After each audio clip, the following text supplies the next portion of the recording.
Hello, listeners, and welcome to a special bonus episode of Every Rom Com about great things to watch and read if you are a fan of heated rivalry. I'm joined today by three wonderful guests.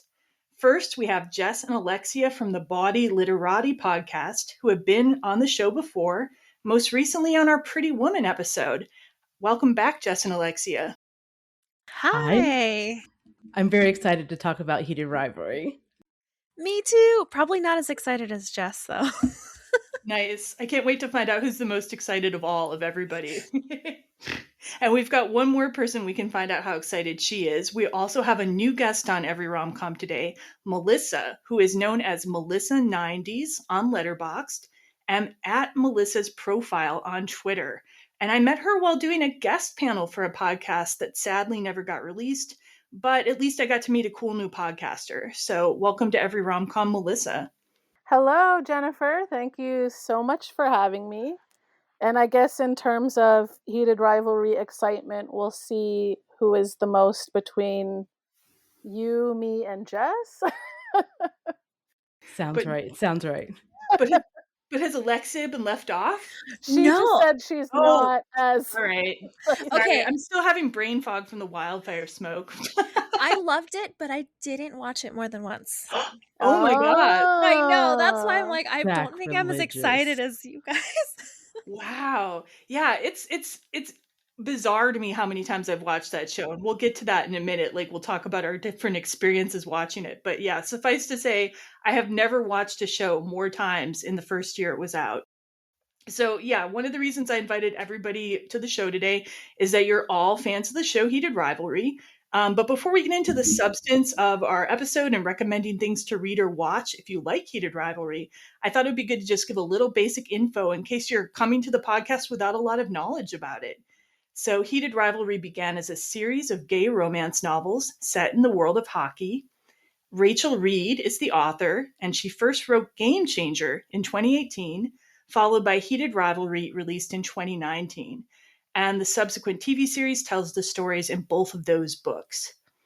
There are 6 books in the series so far, and there's another sequel expected in 2027. Then the show is created by Jacob Tierney, who also wrote and directed it. It was originally produced by the Crave Network in Canada, and then it was picked up by HBO.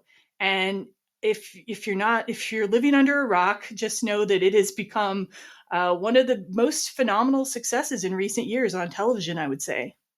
Completely agree about that. I feel like so many people in my life, when it first came out in December of 2025, were just like, hey, are you watching Heated Rivalry? And then literally by Christmas, I feel like I was having substantive conversations with people about this show nonstop. It was amazing. You know, there's still Heated Rivalry raves and parties going on in Phoenix that we have not been to yet, Jess. Got to get on that. That's how popular it is here. Oh man, I want to report if you guys end up doing that. I want to hear how it went. So you'll have to let me know. We'll report back for sure. So the show's very successful, and production is currently underway this summer for seasons 2 and 3 of the show. And it's going to be based on Reed's other books, but especially The Long Game, which focuses on the same couple as Heated Rivalry. And the show stars Hudson Williams as Shane Hollander, Connor Story as his rival and romantic interest Ilya Rozanov, Francois Ornault as Scot Hunter, and Robbie GK as Scott's love interest Kip. So with that basic information out of the way, I want to talk to you guys about like kind of what your experience with Heated Rivalry was. And first of all, I want to know, is there anybody who read the books before the show was a thing? No. Same.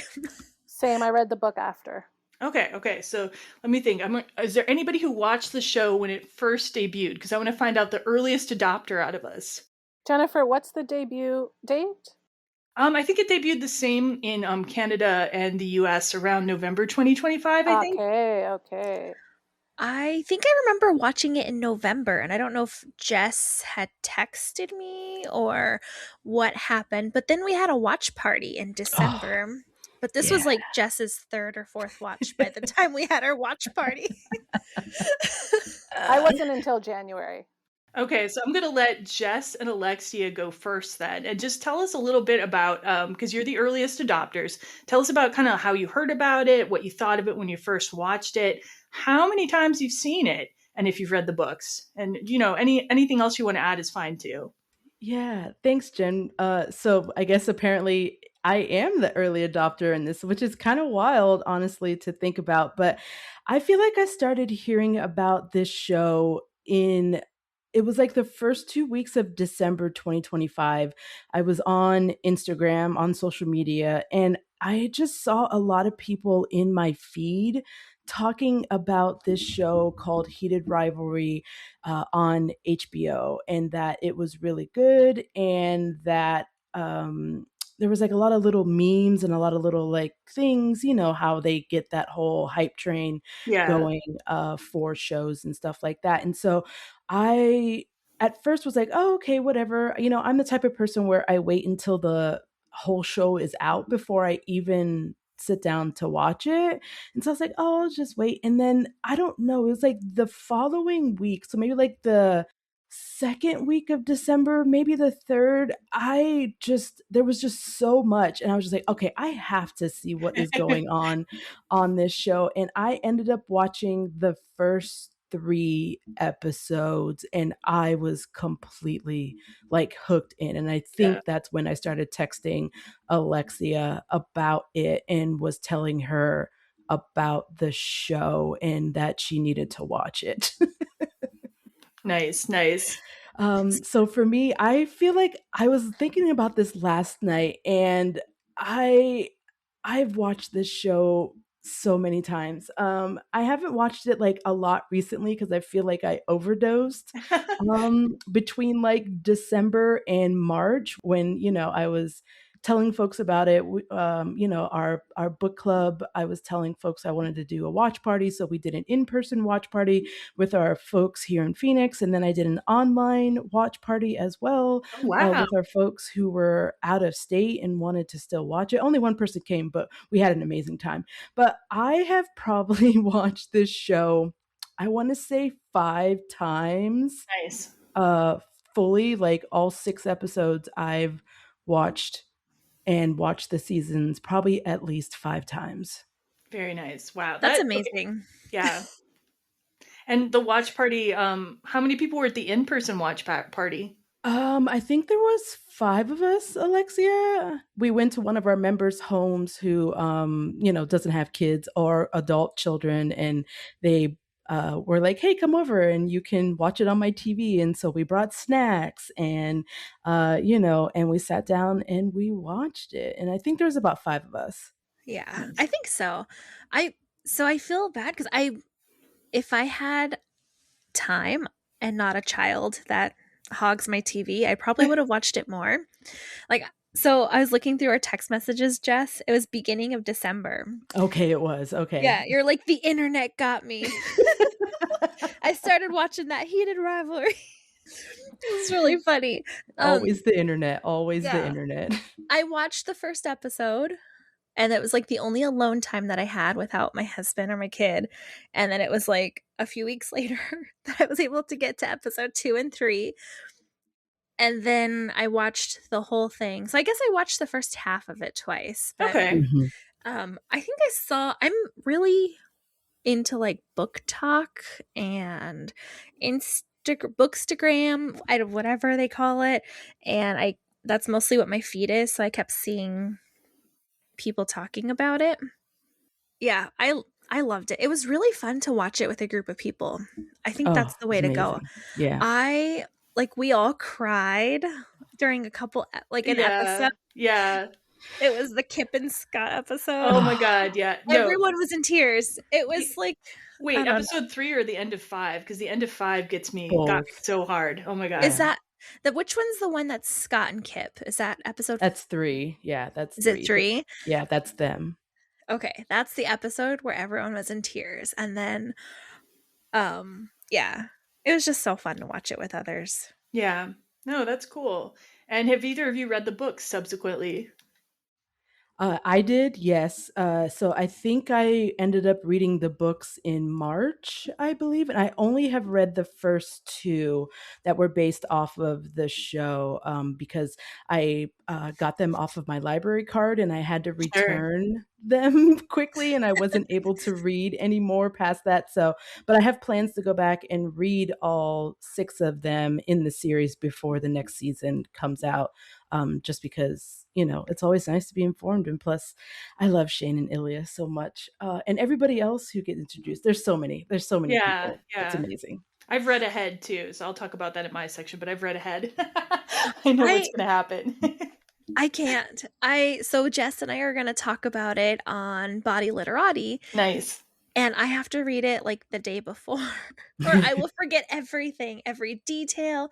It doesn't matter if I've watched the show 4 times, I read the book 3 times, I will forget everything. So I have to read it like the day or two before. So is there anything else you two want to add about your experience before we talk to Melissa? Because Melissa is the next in line in terms of discovering it, I think. Yeah, I think for me, it's just so incredibly amazing to see a show like this get the attention and the accolades that it deserves, and to also elevate Hudson and Connor into the stardom that they both absolutely deserve, because Hudson is such a diva. He's so amazing. And Connor is amazing as well. But it's just incredibly satisfying for a person who has read romance and erotica for many, many years to finally be in this portion of our understanding of pop culture that stuff like this is relevant, necessary, and can be a worldwide phenomenon. So just incredibly, incredibly happy to see this and hoping for more, which I think we are going to get and Oh, have yeah. been getting in the future. So yeah. I wanted to add the music. I don't know who chose the music, but it fits amazing in the show. Yeah, I think Jacob Tierney, the creator, actually chose most of the music and tried to get, if anyone knows better than me, but I think he tried to get sort of smaller bands a lot of the time, and Canadian bands too. Yeah. The music's fantastic. Like, you can listen to a song. If you've watched the show, you can listen to a song and you know exactly when that song was played, and you could feel the emotions from that scene. Like, it is they did such a great job with music. Like, I have 4 or 5 new songs that I'm obsessed with, and I played way too much, and my kid's like, "Wow, you really like this." And I'm like, "Yep." And I'm not telling you where it came from. Yeah. um I Yeah. think that tattoo song, not to say that it's a new song, but that tattoo song got reintroduced, I think, to a whole host of folks, and still and I feel like now is greatly attached, associated with this show. And it's just incredible. Like, even just thinking about it, I hear all the things she said, Yeah. it's just like, it's so amazing. Yeah, I agree with Alexia. The music was fantastic. Yeah. Great choices. All right, Melissa, how about your experience? So you're the next one, because I didn't adopt Heated Rivalry until I think the spring. So tell us what your experience has been like with it. I think I heard some buzz here and there, and I'm sure one of the people I heard about it from was this person, Henry Evil, on Twitter. It's just he's a Toronto person like me, and he's like I just see him as like my own tastemaker. Like, I'm always following him and whatever he likes. And then I think the hype just got really crazy, as Jess was saying, and it was unavoidable. Yeah. And at first I was like, I don't know if I'm gonna even like this. But then I tried it, obviously, not until January. I just decided, okay, let me try this. And then of course I got really suckered in. And my angle on it is I'm Canadian and I'm half Asian, like Hudson, and his character, Shane. And I can't believe that a show that started on Crave is this big. It's ridiculous. It's unheard of. And Canadians always make fun of our own pop culture, our Oh, own movies, our own TV, not our music. Our music is unassailable. You can't say anything bad about Canadian music, but our TV and our movies is always like, we make fun of it. And 90% of our pop culture growing up is American. And it's unbelievable that a Canadian show is this good, is this respected, is this popular. It's unbelievable.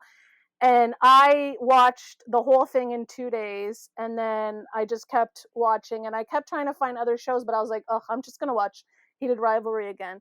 And I really recommend the app called Serialized. It lets you log your TV shows, and now I know exactly how many times. So I've seen the whole series 5 times. However, this is going to be so controversial for you three. The Scot and Kip episode, I only saw once, and I was just like, I'm done. I don't care. I don't need to see this again. I think it's just because I care so much about the Asian stuff, and the fact that Hudson is a biracial person playing a biracial character. This is so rare. It's so rare that I keep a list of this on Letterboxd. I care so much about this.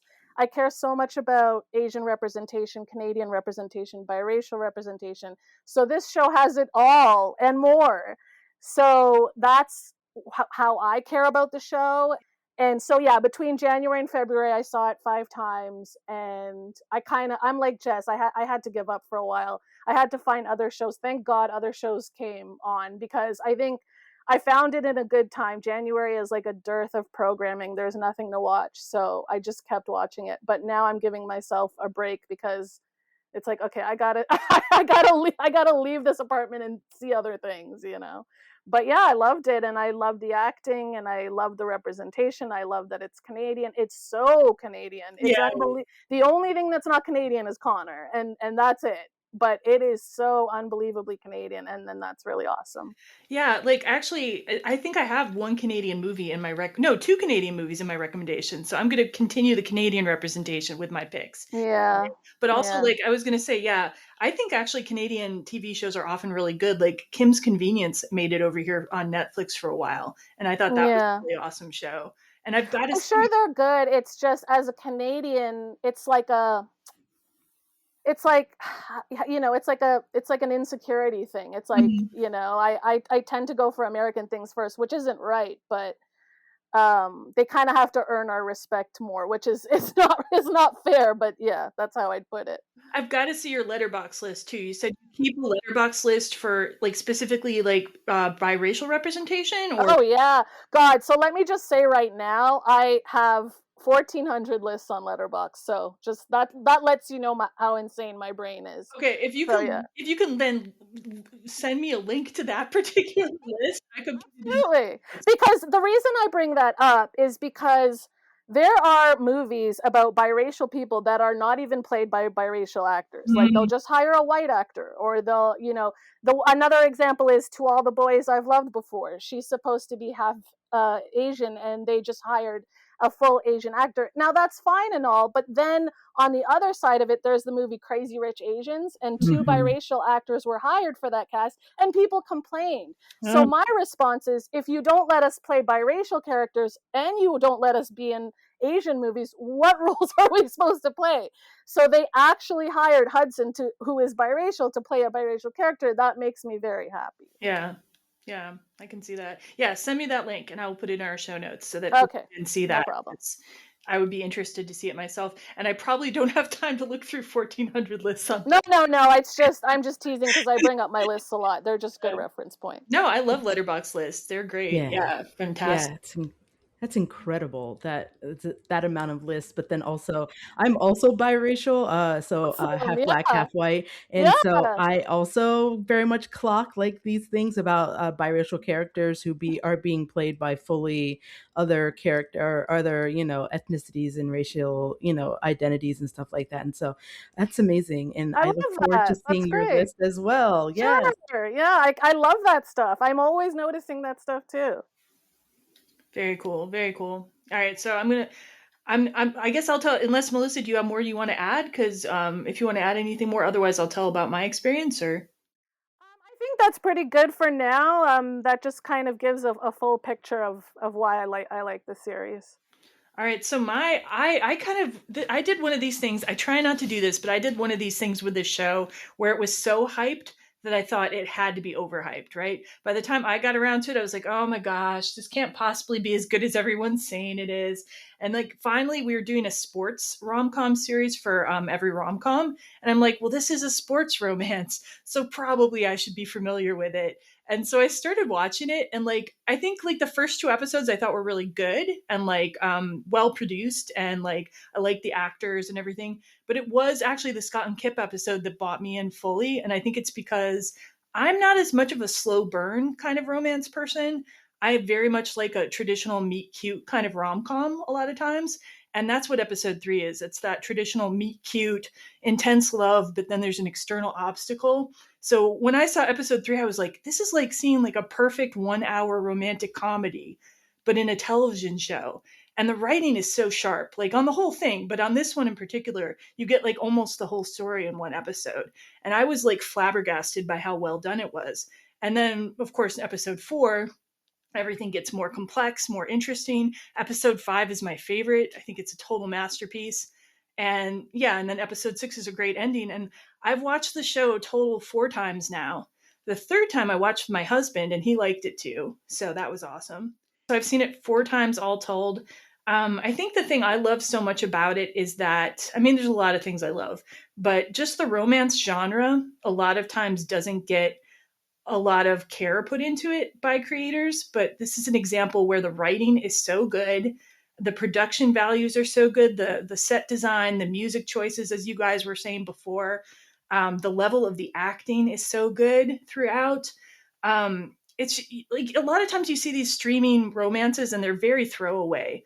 Like just you can tell that like not much budget was put into it, not much like artistry was put into it, because they're just like, it's just a romance, who cares? This is like you can tell that everybody cared. You know what I mean? Yeah.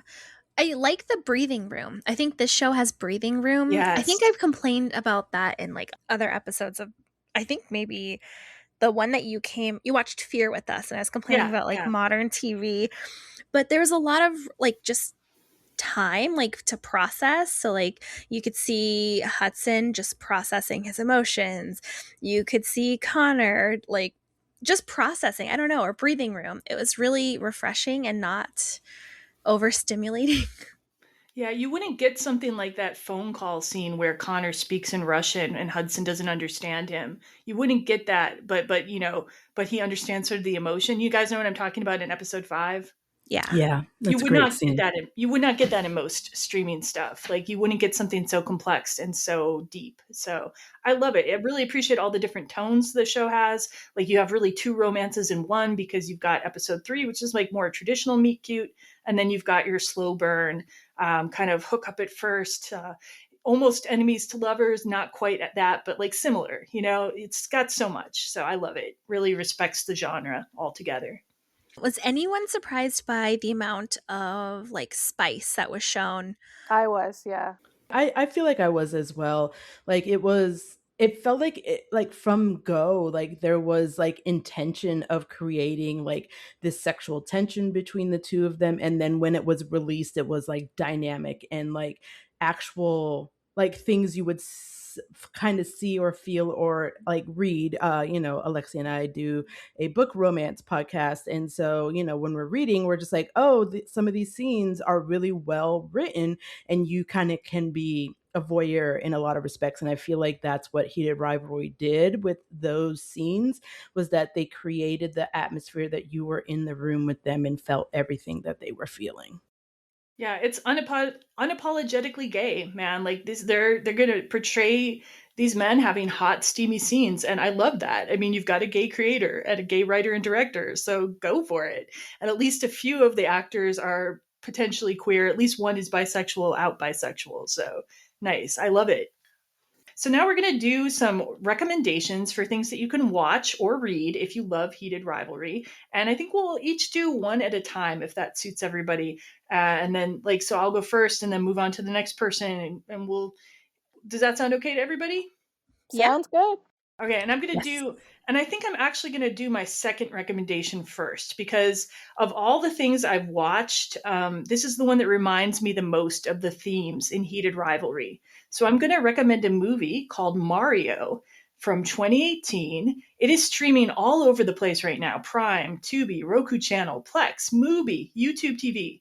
So Mario is a Swiss film directed by Marcel Gisler, and it's about gay soccer players, okay, in Europe and the challenges that they face. So there's two gay men on a soccer team, and they kind of fall in love with each other, but they have to deal with being closeted, with homophobia, with fears of what being involved with each other might do to their careers.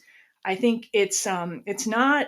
I'm going to warn you right now. I'm sorry to give a spoiler, but I think I should, that it's not going to give you the same happy feeling, as Heated Rivalry. But I think the chemistry between the actors in the movie is so good.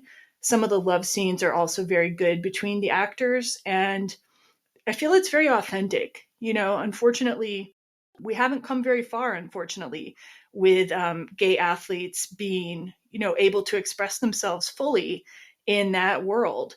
It's definitely something the makers of Heated Rivalry have commented about real world hockey, that they still have a long way to go. So I think if you're interested in kind of an authentic expression of what it might be like to be a gay athlete, Mario is going to be a really good movie to watch. And yeah, I've seen it a couple times and I found it very, very emotionally affecting. And I'm going to also do a couple honorable mentions after that. Some other gay men in sports movies include Beyto, Beyto from 2020, another Swiss film.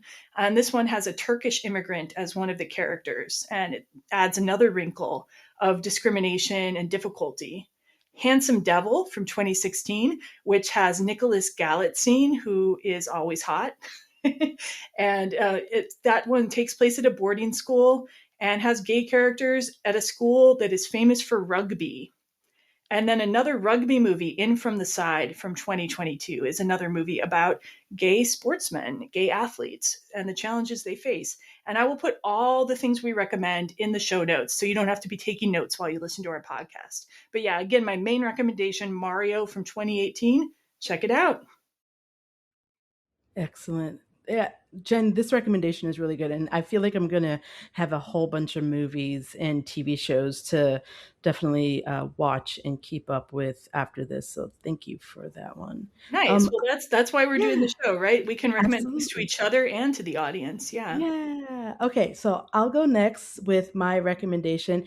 And I realized as I was thinking about like recommendations that I very much am like a main pop culture, like kind of girly in my recommendations. So I'm not going to pull out, some of these Swiss ones and stuff like that. So just a fair warning to everyone, just because I don't know. I felt like I was just like, man, these are like so kind of like in pop culture or very mainstream like recommendations, and I apparently need to widen my scope of Well, male stuff that I watch. So but the classics are the classic for a reason. So true. don't worry. Don't worry. Very true. So my first recommendation, my main recommendation is Brokeback Mountain, 2005. It's a movie, obviously. Hopefully everybody has heard about Brokeback Mountain. It's currently available on Hulu. So again, it's one of the more well-known gay movies of the last 25 years, at least. Has very well respected and well-known actors in it: Jake Gyllenhaal, Heath Ledger, Anne Hathaway, Michelle Williams, Randy Quaid, Linda Cardinelli, and Anna Faris are like the main couples and people kind of like in the mix of this movie. The movie takes place in the 1960s, so Jake Gyllenhaal's character and Heath Ledger's character are two men who get hired to go up on a mountain and do some work. And so as they continue to, they meet and they work and they kind of share space and stuff like that, they start to kind of have, some feelings, some things are happening between the two of them on that mountain. And it's similar to Heated Rivalry in the understanding of what homophobia and like the repression of yourself can do to a person. But obviously, as Jen said, with what Heated Rivalry is, it is more of a happily ever after kind of ending for the characters. But in Brokeback Mountain, again, hopefully folks have seen it, but it doesn't have a happily ever after ending. And I'll just say that if you haven't watched it, the movie had 8 Oscar nominations and won 3 of those. It won the award for Best Achievement in Directing, Ang Lee. It also won Best Writing and Adaptive Screenplay. And then it also won Best Achievement in Music Written for Motion Pictures and Original Score that year. And so, again, if you haven't seen it, please put it on your list of movies to watch, because it is one of those sentimental and very foundational gay movies that have come out in the last 25 years and really should be celebrated in the way that Heated Rivalry is celebrated, for the performances of everyone, but specifically Jake Gyllenhaal and Heath Ledger in the roles that they played as 2 closeted gay men. And that's my recommendation. Yeah, Ang Lee is a wonderful director, and he also had in his early career another film with gay couple main characters, The Wedding Banquet, which I Oh, also yeah, really that's right. enjoyed. Yeah, and this is like the ultimate yearning film that you've brought us, Jess. So it fits right in. It's a great movie. I love that one, and yeah, that's one of my favorites. Ang Lee, I mean, he's incredible. Yeah, for sure. I think it should have won Best Picture. I'm sure that's a very popular opinion. I just recently watched this. It's called Our Flag Means Death. It's on HBO. It came out in 2022. There are no more seasons coming out, unfortunately. It's loosely based off of real pirates. It says it's based on a true story. There's absolutely no way it's based on a true story. It has Rhys Darby and Taika Waititi in it. And just by watching the trailer, you would think that it's kind of like a What We Do in the Shadows movie type of show, where it's kind of quirky and just, I don't know, just really funny. And it was, but everyone's queer in the show, which is not something that they show in the trailer. So it was really interesting watching this and just not even noticing, to be honest, because they have so many background characters and they're all played by real queer people, and a lot of them are midlife. They're not teenagers, or it's not a coming of age story, which I really enjoyed. So basically, the show is about a pirate, Stede Bonnet. He is a super wealthy aristocrat. He kind of has a midlife crisis and decides he wants to be a pirate. So he leaves behind his wife and 5 children to become a pirate, which he has no experience in at all. And he's a terrible pirate. He's absolutely terrible. He's like scared of violence. He doesn't like dirty things. He likes to dress in like very fine clothing, and he like makes the ship super fancy and makes the pirates or all his like his crew, they all have to have meetings to talk about their feelings to make sure everyone's doing well emotionally. Like, if it kind of feels like The Office but on a pirate ship, Nice. to be honest. And then it just starts getting really into adults developing relationships, and it all feels very natural and just being whoever they want to be.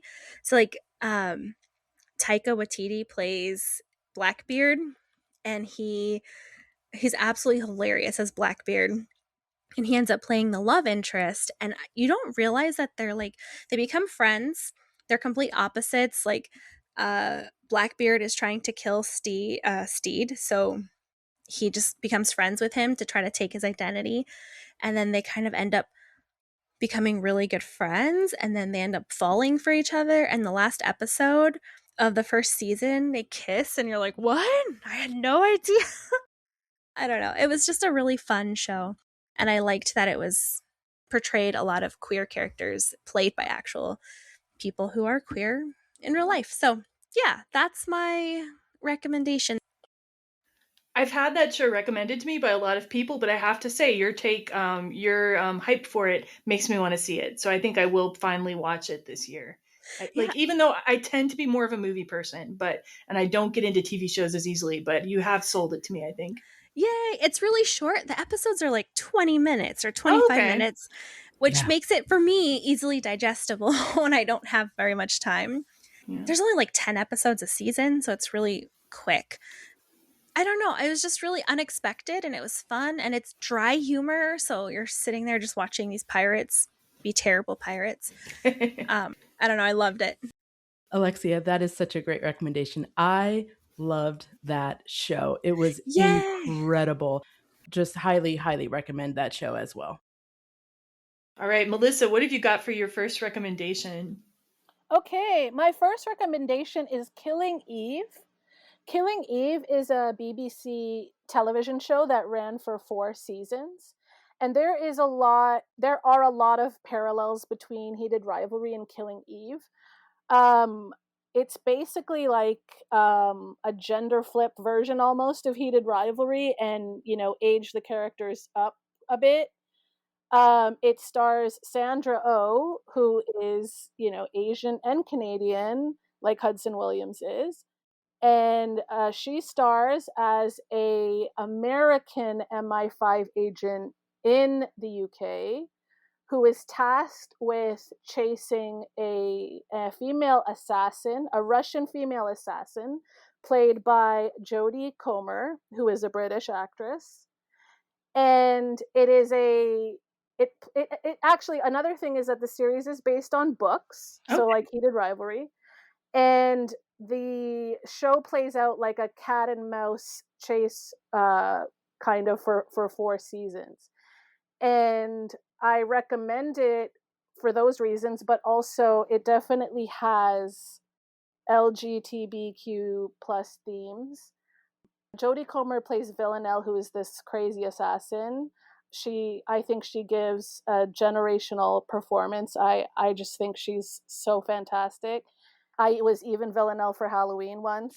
Okay, yeah. And I believe Villanelle is bi.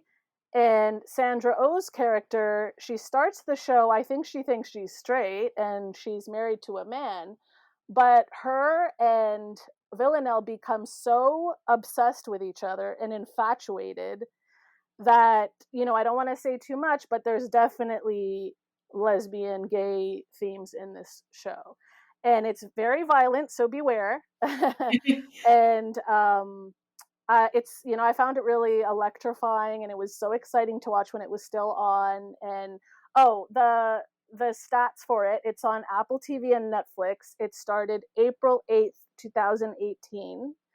And it, like I said, it ran for 4 seasons. And I just recommend it in general. It's a great show, and I'm sure BBC quality, the shows are pretty quality. And like I said, I just think Jodie is such a fantastic actor, and she's gone on to do all sorts of movies after the show. And, she's won some awards here and there. But yeah, that's my first recommendation. Definitely the Asian themes, the LGBTQ themes, the whole cat and mouse thing. It's all like a very good parallel, I'd say. Yeah, I've definitely heard good things about this show too. Everybody's giving me shows to watch. I'm going to be so busy. Yeah, another incredible recommendation. Loved this show as well. Oh, great. All right, so I'm going to go to my second recommendation now, which is actually a French-Canadian movie. In French, J'ai tué ma mère. In English, I killed my mother. And this is a 2009 film directed by Xavier Dolan. He also is the main actor in it. And I guess he was something like 20 years old when he directed this film, which is amazing. I think he wrote it too. I should have written that down. But at any rate, he's the creator of the film and also the star. But the co-star who plays his boyfriend is Francois Arnault, who plays Scott Hunter in Heated Rivalry. And this is a chance to see Francois Arnault when he was much younger in another gay role. And I think the movie itself is very impressive. It made my top 5 first time watches for June. And I was watching a lot of LGBTQ films for Pride Month that month. So I watched at least 26 different films with those themes for Pride Month, and this was one of the top ones I watched. Just a really well-made film. It's a story about like a kind of like 18-year-old sort of gut boy and his mother and their very fraught, tense relationship. No mothers get killed in this movie, okay? Like, I'll just say that. It's more of just like a dramatic kind of thing where a teen's going through like kind of an adolescent kind of time where they're kind of against their parents and their complex relationship. But Francois Arnault's character is just this really sweet, supportive boyfriend. I heard that like there were a lot of Tumblr edits of their love scene apparently when this movie came out. I was not really active on Tumblr at that time, but apparently this movie had a lot of Tumblr edits because it was so cute and kind of like nice chemistry between them. So yeah, if you want more Francois Arnault content and Canadian content, you can have it here with J'ai tué ma mère, I killed my mother, which is currently available on Canopy, the library streaming service, and Hoopla, another service you might have through your library. So that's like a free service you should get if you don't have it already. Totally recommend. And then I've got a few honorable mentions I'm going to deliver also because nobody else brought these up. So I'm going to do some other honorable mentions for places you can watch some of the other actors in the Heated Rivalry. So other Francois Arnault, Midnight Texas is something that would be fun to watch if you really like his performance or you just like to look at him. I recommend kind of only season 1 of Midnight Texas though, because it's based on Charlaine Harris novels, kind of like True Blood. And I don't know if you guys have experience with Charlaine Harris stuff, but sometimes it jumps the shark at some point. Yeah. Oh, yeah. True Blood 1,000% does that. Yes. Yeah, the same thing happens with Midnight Texas. Season 1, you're like, yeah, this is good. This is the right amount of strange things happening and interesting characters. And then season 2, you're like, what? Like, what just happened to my life? So, but still, it's a great. Francois Arnault's the main character in that show. So if you're a big fan of his, you should definitely check Midnight Texas out. Twinless, he had a small role in, which is a great, a very different but interesting film with a gay protagonist from 2025. Francois Arnault appears in The Winter House with Lily Taylor in 2021, and there he's playing her straight love interest, and that's also a really good film. And then Connor Story, he appeared in Riley in 2023 in a supporting role, and that's also a gay sports film. So about a athlete who is gay and closeted. Connor Story plays somebody who might be a potential love interest there, and he looks way different in this phase. He has like long curls. And then I actually did watch the movies that Connor Story directed. He directed 2 short films. They are very out there horror shorts. Only watch them if you're really interested in avant-garde horror, or if you really just are curious about what Connor Story's made. They are on his YouTube channel, which is called Sin Monger Pictures. And again, I'll link all this in the show notes, but I did watch them just to check them out. I like horror, but like I think I'm not quite as avant-garde about my horror as Connor is. Like they're very experimental in certain ways. So yeah. Fascinating. That's my report on some other stuff. Okay, I will go with my second recommendation. So my second one is Interview with a Vampire / Vampire Lestat TV show that came out, started in 2022, and just currently wrapped up its 3rd season, literally at the end of July here, within like the last week, with the Vampire Lestat season 3. It is available on Amazon, AMC Plus, and Netflix, and it is a TV show. I hope everyone knows about one of the greatest male shows of this decade. Sam Reed and Jacob Anderson play Lestat and Louis. It is a show that does depict Lestat and Louis as lovers, and you see the back and forth of who they are and their relationship and how Lestat became obsessed in a lot of respects with Louis, and the understanding of their toxic nature between the two of them and the relationship that they build over decades, honestly. Again, vampires, and so you're able to kind of do a decades long TV show. It's very different from Heated Rivalry. Obviously, the vampire element does bring a lot of differences into this, but with this version of Interview with a Vampire compared to the movie that starred Brad Pitt and Tom Cruise, you do see Louis and Lestat as lovers and their relationship and how much they just go back and forth, and the understanding of why they create the environment that they do surrounding each other and their backstories. Season 3 was an incredible experience because it was solely focused on Lestat. And if you know Anne Rice's books, you Yep. understand, that whole thing about like Interview the Vampire versus Vampire Lestat versus Queen of the Damned and kind of the story arcs and stuff like that. But an incredible representation of male romance and on screen. And Sam Reed is the best Lestat I have ever seen on screen. And I want to give him all the flowers that he possibly can have because he is incredible. So that's my second recommendation. So I need to watch that show. I think I watched the first episode because I had like a trial for is it AMC that it's on or was on? Yes. Yeah, AMC Plus. Yeah, But it I does had a come to Netflix. Like usually by the end of the year, they usually tend to have the episodes up on Netflix. So the first 2 seasons of Interview the Vampire are available on Netflix as well. Is this the one with like the rock show, like Lestat's? That's Vampire Lestat. That's season 3 that just got released and ended literally within the last week. I've just seen like TikTok snippets of it and I'm like, dang it, I need to watch this. Yeah, I finished it literally last night and it was incredible. Incredible. Highly recommend. So, my second pick is Righteous Gemstones. It is a very vulgar, over the top, just ridiculous show. This had John Goodman, Danny McBride, Adam Devine, Walton Goggins is hilarious in this. Baby Billy. Oh Baby my God. Billy. So incredible. But this show was a little surprising to me because it's about this family, the Gemstones. They own a mega church, and it's just showing them being like absolutely terrible. They're horrible people. Like they blow their money. They're not very nice. They're very greedy. And then you have like the youngest, which is played by Adam Devine, and he plays a character called Kelvin, and he's a youth pastor, and he's trying to kind of stand out a little bit and compete with his siblings, and he doesn't want to be a youth pastor anymore.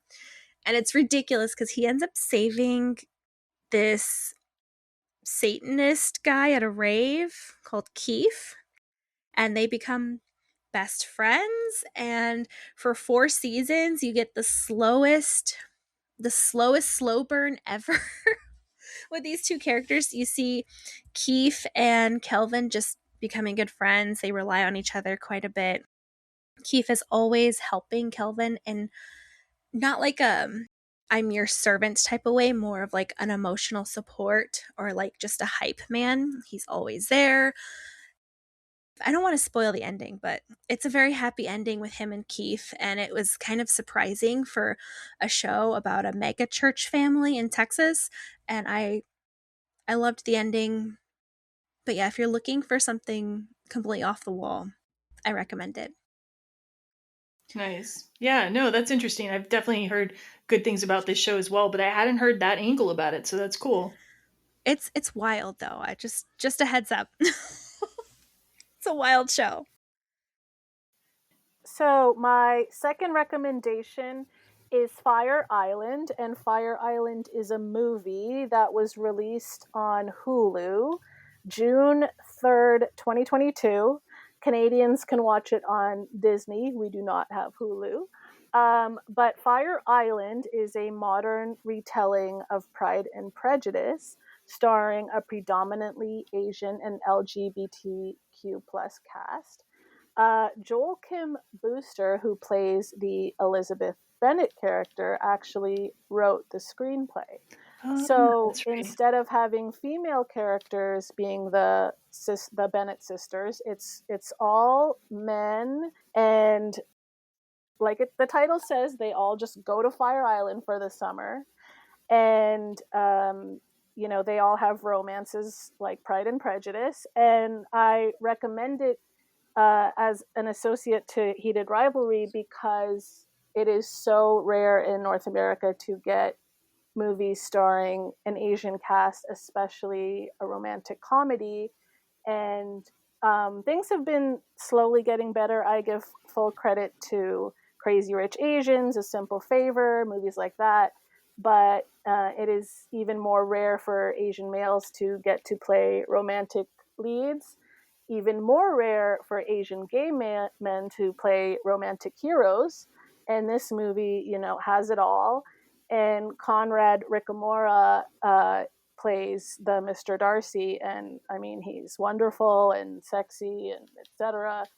So yeah, it's a watchable, funny, cute movie, and also what I like about Fire Island is it really delves into dating and romance as an Asian person, the racial insecurities we have, the fear of rejection we have, the stereotypes that we deal with in North America. So it acts like it's a light movie, but there's really some deep stuff going on. Lots of themes of friendship and racism and dating and being LGBTQ plus. And yes, so that I think is a nice, much lighter companion piece to Heated Rivalry. Yeah, no, like I like that movie too. I think it's one of the better kind of Austen adaptations. And if we eventually will do an Austen series on Every Rom Com, and we're definitely going to include that in our series when we do. But I'm glad you brought that one up. Yeah. Yeah, it's good, and I've seen it a couple times, and I feel like, ooh, this could even be like a new comfort for me. Nice. Because it's super easy. Yeah. Sometimes you just need a nice story like that. Yeah, for sure. Yeah. I love a Pride and Prejudice modern take on things, and this one sounds really fantastic. So thank you for bringing that to us. I'm definitely going to put it on my list. Cool, yeah. Adding to my list, too. All right, so for my last recommendation, I'm going with another Canadian film. Woohoo! Okay. I don't know. I don't understand. Like Melissa's saying that you guys are hard on your own films, but when I watch Canadian films, I often feel quite delighted by them. So you guys have a more open mind, I think, than I do. Interesting. Well, this one is called Breakfast with Scot, and it's from 2007, and I found it on Tubi. If you don't have Tubi already, guys, you got to get Tubi because they have so much in their catalog, and they have a really good category system. So I actually found Breakfast with Scot just like looking down their like LGBTQ film list, and I was just like going through and like checking off, adding to my watch list like everything that seemed halfway decent this Pride Month, and this was one of them. Breakfast with Scot is about a Canadian ex-hockey player who has become a sports commentator, and his partner is a lawyer, and they are out to like their friends and family, but the ex-hockey player who's the sports commentator isn't really out in his work because he worries about getting discrimination for being gay in the sports world. So it's related to Heated Rivalry in that way, the hockey connection. It's the story is a little tropey at times, but the tropes work for a reason. The main trope we have here is that this ex hockey player and his lawyer partner end up with a kid that they need to be the guardians for because one of their relatives is kind of flaked out on it. And so they've got this like I think 13-year-old kid that they end up being the guardians to, and the 13-year-old kid like expresses like himself very freely in ways that don't necessarily match his gender. So like I think in this movie they're assuming he is gay. People today might think that he's trans. Like it's not really nailed down what Scott's identity is, but Scott, the boy that they end up taking care of, he's very free and open with who he is and expresses himself. But the ex-hockey player has to deal with kind of his own internalized homophobia because he's kind of afraid of how freely Scott's expressing his identity and how that might affect him being out of the closet or not. Let's see. Do you guys understand what I'm saying? I'm just sorry. I'm wondering if I should back up. Yeah, no, I do understand because I feel like, as you said, like the understanding of like somebody being out and then other people feeling a certain way about like their place in that and then their own identity. So yeah, for me, it was very clear. Yeah. Okay, good. Yeah, it's like Scott isn't even necessarily out as anything. He's still young enough that he hasn't really labeled himself, but he'll wear like a feather boa and he'll sing songs and he'll like wear makeup and like he's not self-conscious about, how that makes him look. And this really affects the ex-hockey player, sports commentator character, like who has lived kind of a butch life where he's kind of presenting this kind of manly exterior to protect himself from discrimination. And I think he's both afraid for Scott, like how he might be affected, but also afraid for himself. Like he isn't ready to deal with what it would be like to be open with everybody yet. So I think it's a really interesting movie that brings up a lot of complex issues, but in a very tropey, family friendly package. Okay. It's very like, it's almost too family friendly because the main couple doesn't really like express a lot of physical affection towards each other. Like, I think they do a good job playing a couple, but like, for whatever reason, there wasn't a lot of kissing or making out or anything. So if you're looking for that, unfortunately, this movie doesn't have that. But I think it's a nice family film that like just explore some issues that are worth looking at. So yeah, that's That sounds really sweet.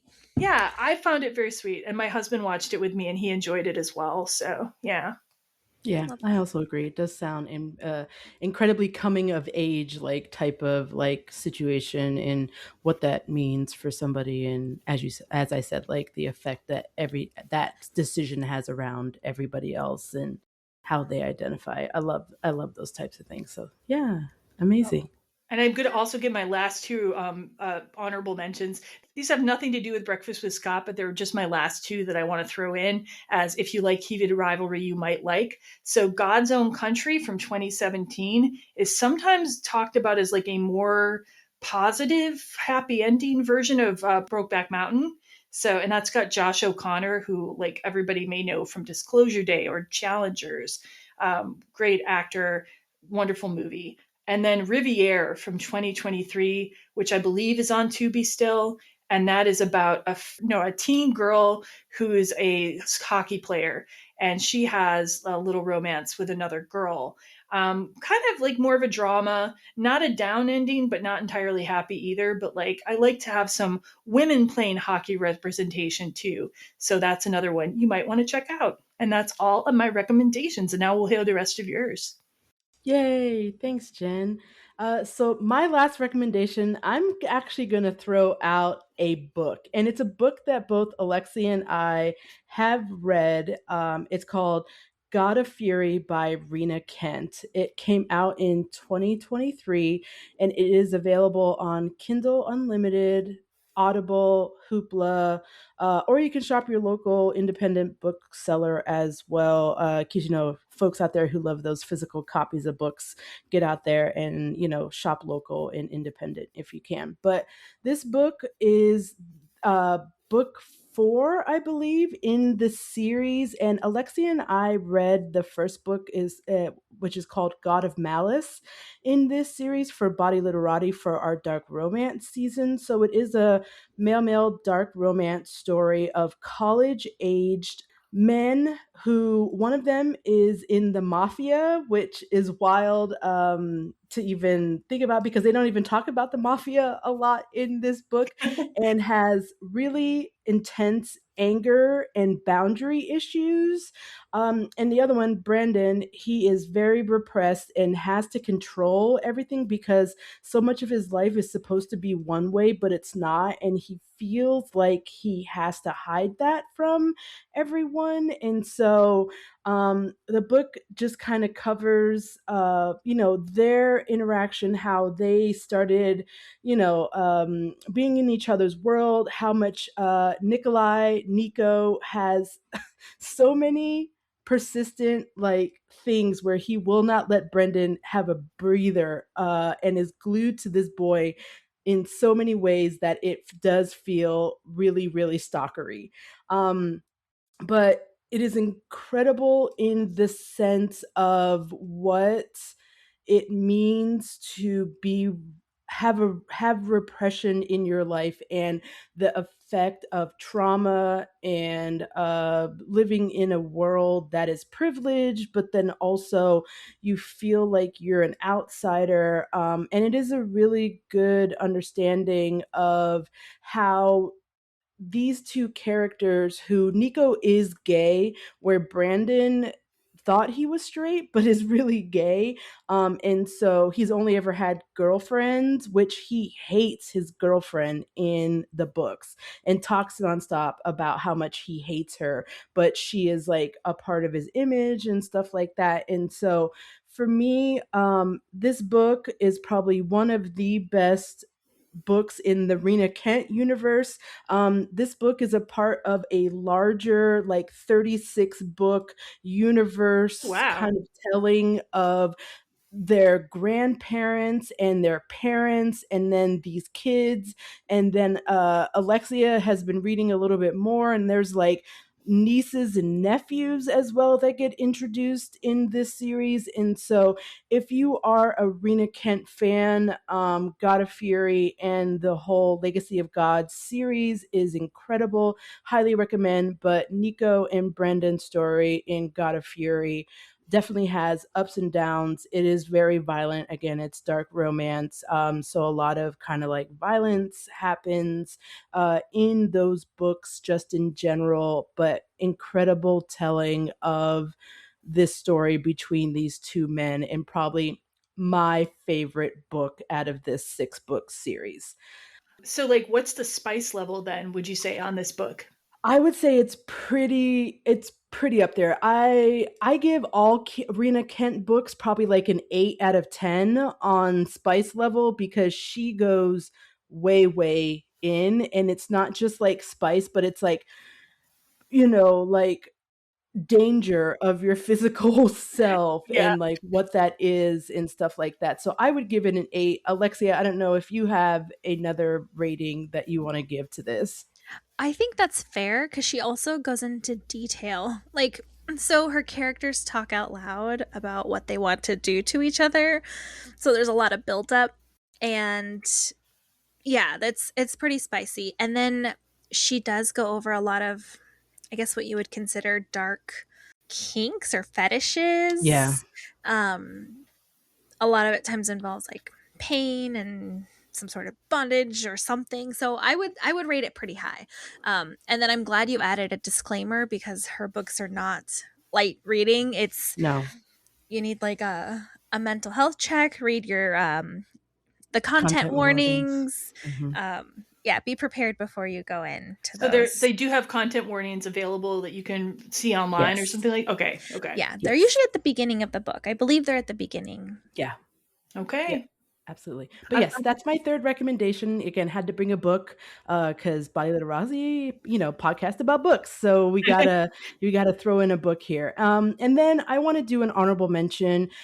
Full disclosure and disclaimer on my end, I have never seen this show, but I have heard such an incredible amount of good discourse about it. So it's Pose, the TV show Pose, with Billy Porter, MJ Rodriguez, Dominique Jackson, India Moore. It was created by Ryan Murphy, so in the Ryan Murphy universe, but it's about gay and other folks in New York City in the late 80s and early 90s, that kind of focuses around the ball culture and the gay and trans community that is dealing with the AIDS crisis and capitalism. And it is a stacked cast of Black and brown folks in this show.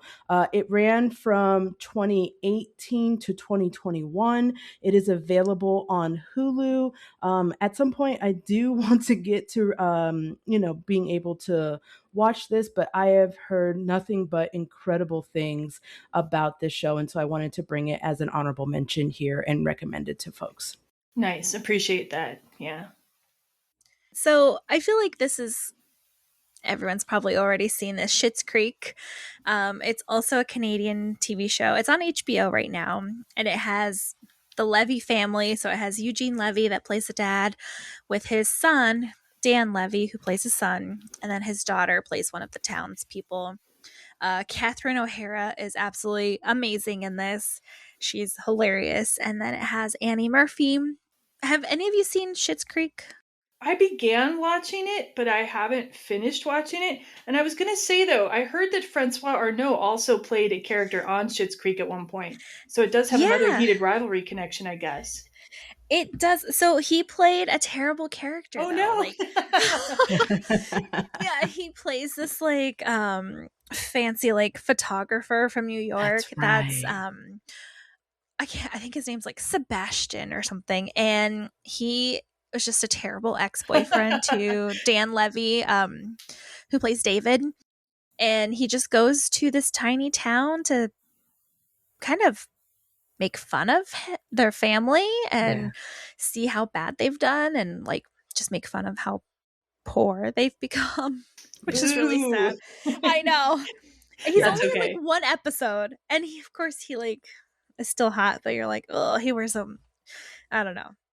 Yeah, that show's incredible. It's just an incredible show. Yeah, it's weird. So it took me a little bit to get into it. So maybe like there's a few shows where it takes me like a season to get into it, and I feel like this was one of them. So it centers around the Rose family. They were super wealthy. They lost everything, and they have to rebuild their lives in this tiny rundown town motel. And there's so much growth in this, and the growth is so good in the show. It doesn't change their personalities completely. It doesn't change their identity. The growth feels very realistic. So like they're the same people at the beginning of the show, but they are just making different choices and have centered their life around things other than money. And so I don't know, I loved it. My honorable mentions are kind of weird and all over the place. I feel like I have to mention Rocky Horror Picture Show. That is just a classic queer movie, like trans aliens coming down to Earth to create like the perfect man. Like it just, I don't know. I felt like I had to give an honorable mention to Rocky Horror Picture Show. I feel like Connor's story would have been the perfect man they created, to be honest. Like he has that same physique kind of thing going on. So he probably would have been cast in Rocky Horror if it were made today. Did you see his skit on Saturday Night Live where he played like a stripper who got run over before a performance and he still goes on with the performance? Oh my God. No, I saw that. I saw the episode. I could see him being in Rocky Horror now. Yeah. I put in But I'm a Cheerleader. I noticed, so when you asked for recommendations, I realized that most of the movies that stuck with me were lesbian couples. I don't know why. I don't know what that says about me. Hey, why not? But I'm a Cheerleader is just such a campy movie about conversion camps, and it makes light of conversion camps, and it's fun. It's from 1999. I love the colors in it, the weird scenarios that they get put in, the humor, super campy. It definitely makes light of conversion camps, which is not a light subject. No, but I think it's nice that there's a movie that has a light touch that's about that dark subject, because like especially in 1999 there had not been a great many cheerful positive movies for the queer community. So I think that's one of the reasons people embrace that movie so much. Yeah. And then I spend a lot of time online, and there was a TikTok edit of Blades of Glory. I don't know if anyone's seen that movie. Sophia recommended it as a double feature for our Cutting Edge episode, so I've heard about it. Yeah. Okay. There's like an edit where they put like the Heated Rivalry music to the edits of Blades of Glory, and I was like, this is the same movie. It's the same show. It was so funny, and I just had to give it an honorable mention. I feel like it's one line away from being an LGBTQ movie. But yeah, I can definitely see that, Alexia. With Will Ferrell, I don't know. I'm sure there's a Letterboxd review that talks about that. Like one of my new hobbies is like reading the most popular Letterboxd reviews and seeing how many reviews down somebody has a queer reading of the movie. Do you know what I'm talking about, Melissa? Like how like Oh my goodness, yes. Like I'm sorry, but every movie, it's all okay. Any movie about any subject, the first review is always they should have been gay. Every movie. And sometimes it's it's like not like at first it was funny, and now I'm like, okay, it's every review now. so sometimes it doesn't happen, but like there's rare movies where nobody says the people should have kissed or like that Oh they wow. or they noticed that there was tension, but like usually it's about 3-4 reviews down there's like a queer reading of any particular movie on Letterboxd. It's Yes. just a Yes. particular quirk of Letterboxd, I would say. Yeah. Yes, I Anyway. definitely have noticed that.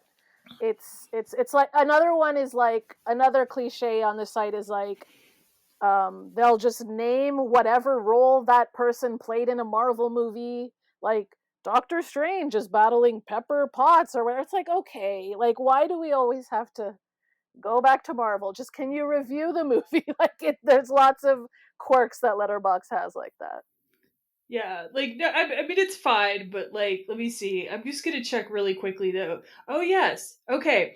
This is the top review for Blades of Glory on Letterboxd, the most popular review. While watching this, my friend asked me, "How is this movie so gay and yet so homophobic?" I didn't have an answer for him. And oh, here's the second review. The B in LGBT stands for Blades of Glory. Yeah. Love it. See, those are fun. That makes sense. All of that, I get that. And I think, let's see, we go down to like the 6th review or so, and it says, "So gay it cancels out the homophobia." So I think you're onto something here, Alexia. See, I saw that TikTok edit and it was, I mean, two male figure skaters dancing together and lots of practicing and touching and intimate connection and staring into each other's eyes. Yeah. Interesting. Anyway, yeah, very good. So my third recommendation is The Cutting Edge. And it's kind of like Brokeback Mountain. I think most people have heard of The Cutting Edge because it ended up being pretty popular and it spawned several sequels. It's a franchise. Yep. It came out March 27th, 1992. Unfortunately, I don't think Canadians can check where it's streaming for Americans, but for us, it's Super Channel and Hollywood Suite is where I saw it recently. And I recommend it. It's actually kind of like half Canadian. It's about the 1988 Winter Olympics in Calgary, and it was filmed in Toronto and Hamilton, Canada. And I recommend it for Heated Rivalry fans because of the major hockey connection, and because I just think it's one of the best sports action romances out there. I just love the movie. I saw it when I was a kid, and I saw it again recently, and I was thinking, wow, this really holds up for me. It stars D.B. Sweeney as a hockey player who somehow gets roped into having to learn figure skating for the Olympics with Maura Kelly. And it ends up being a funny romantic story about how these two characters have to learn to work together. It's not as dramatic of a culture clash as Heated Rivalry, but I do find it so enjoyable. You know, the whole hockey player having to be more refined and delicate with figure skating. And I think Maura Kelly is so fantastic in the movie. She plays I love her being like a high powered bitchy character. And the clash between them, I find it to be just such a entertaining movie. It's just so romantic, and I just love it. So yeah, that was my third recommendation. And I gotta say, we just covered that on Every Rom Com. So we have a very recent episode where we covered that movie. We go all into things like, is the Pamchenko the move they have to do? The figure skating move in the movie, is it even possible? We go into all kinds of things about the history of figure skating. And yeah, my co-host Sophia really loves it. I like it. I don't love it as much as her and you, I suspect, but yeah, really interesting movie, and certainly, like you said, very popular. And I definitely see the connection. I actually recommended Heated Rivalry as a double feature on our Nice. Cutting Edge episode. So now it's Yeah. been recommended going both ways. So I like that. Yeah. I think it's good at the sexual tension and yeah. Okay, and I'll go to my honorable mentions. The first is The Broken Hearts Club. This is a movie from the year 2000. I don't think many people know about it. It's about a baseball team of all gay male players. It has a fantastic cast. Actually, Billy Porter's in it, Timothy Oliphant, lots of great guys like that.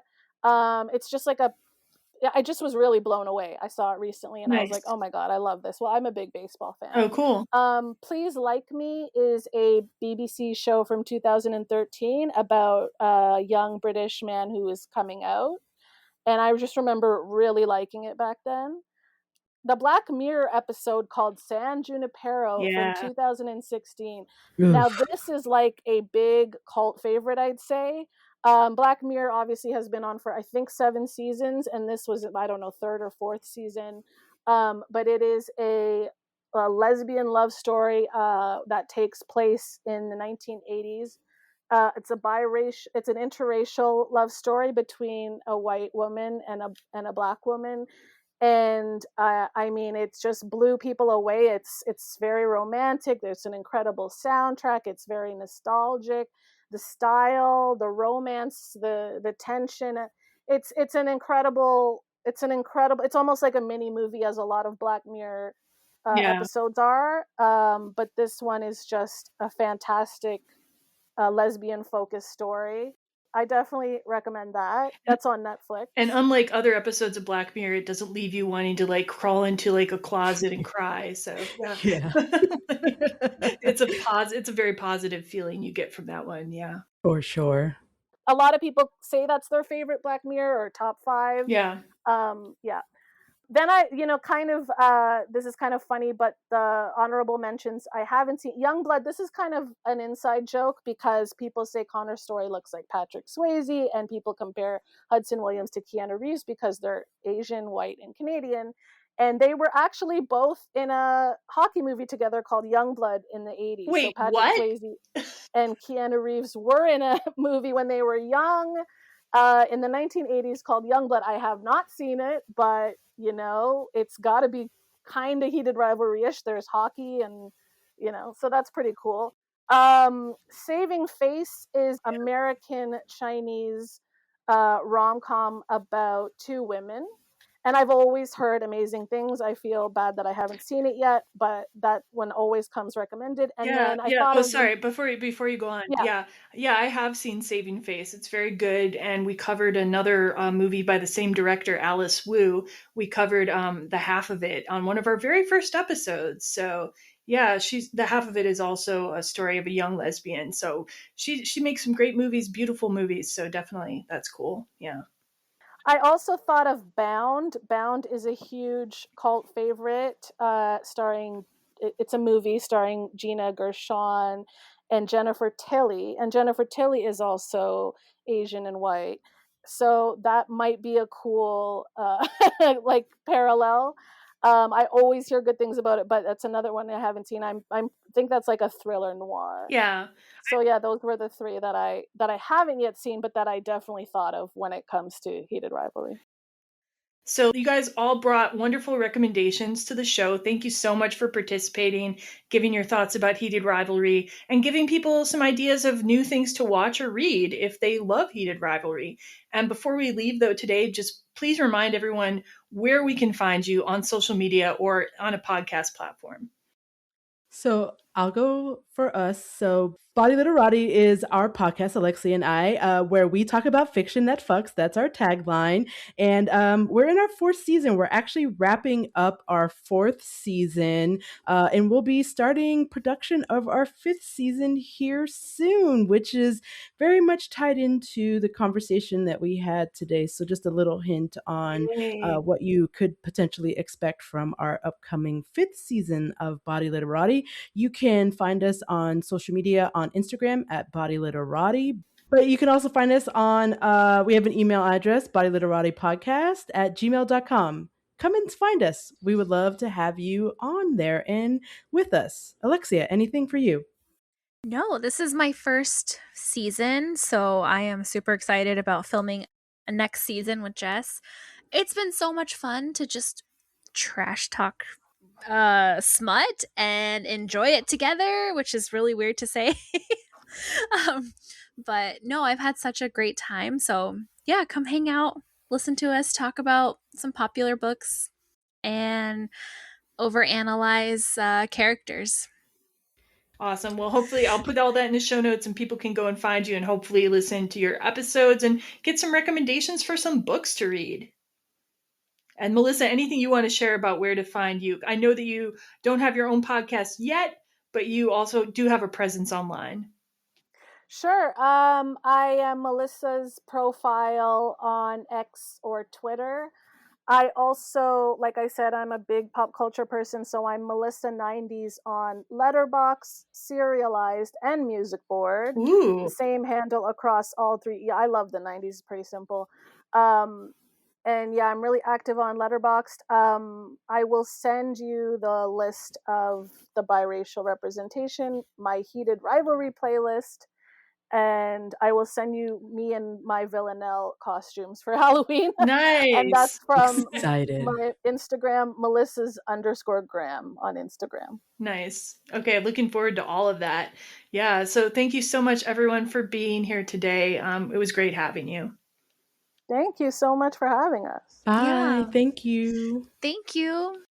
All right. Goodbye, listeners. Thanks for listening.